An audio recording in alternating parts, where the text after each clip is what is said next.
Good morning, I'm Jim Flanagan and welcome back to Tools of the Trade with Jim Flanagan. This week we're going to talk about how to follow up at the open house. But before we do, we need to engage the consumer at the open house. Obviously, in order to follow up, we need proper contact information. So how do we get good, legitimate contact information? Well, the key is engaging the open house guest at the open house.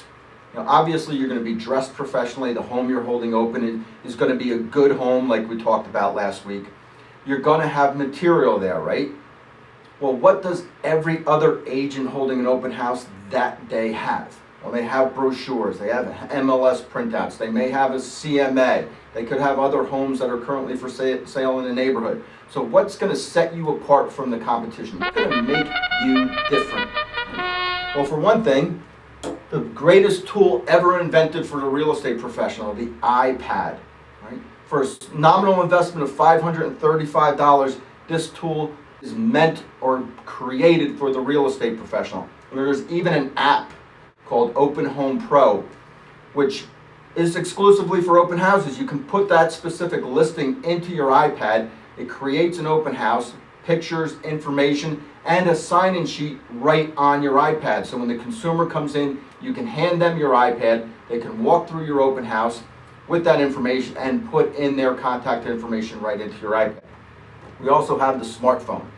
And let's just be real. If you're in the real estate business and you don't have a smartphone, you're not in the real estate business. It also can connect with your iPad if you're in one of the only 2 houses in New Jersey that doesn't have Wi-Fi. And last but not least, the traditional sign-in sheet. Now you want to make sure your sign-in sheet is different than everybody else's. Everybody has to leave your name, your phone number, your email address, your mailing address. Who mails anymore, right? So I stole this sign-in sheet from Broker Agent Pro, where it just asks for email addresses, because that's really what the consumer wants to give out. They don't want to be mailed, they don't want to be called. But they're okay with giving you a legitimate email address if you give them something special. So you want to make sure you give them something special. And it tells them right up front what you're going to give them. Statistical market reports, awesome video tours, videos about buying your first home, videos about how to invest in real estate, hot deals and properties with recent price reductions. You want to give them something that your competition isn't.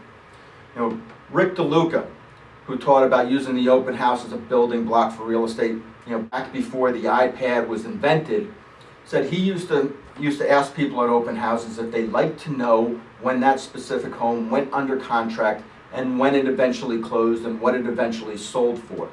Consumers can't resist that information. If given that tease, they will give you the proper information. So you want to make sure you give them something so that you get the right contact information. And also, when they're walking through your open house, you don't want to smother them. They don't want to be sold. The reason they're coming to your open house is they know you can't leave the house.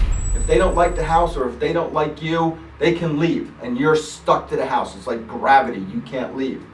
So when you're there, you don't want to smother them or sell them, but you do want to engage them by asking a couple of questions. And these are the 2 questions that I would ask at an open house. The first one, how long have you been looking? Right? It's a soft lead-in question. It can be answered in a short statement. We just started, we've been looking for a while, but it leads to the next question, which is the key conversion question. When do you plan on moving? Now this is an open-ended question which leads to a conversation. Obviously some of the answers to when do you plan on moving, when we find the right home, when our home sells, when we find a home that has such and such. So that leads to a conversation about real estate where you can show your professionalism and give them a reason to give you proper contact information and a reason to follow up with them. So next week, we're actually going to get into the follow-up system itself, but it's useless without this week's information. So I hope to see you next week because I'm going to be here and I hate talking to nobody, so you better be here.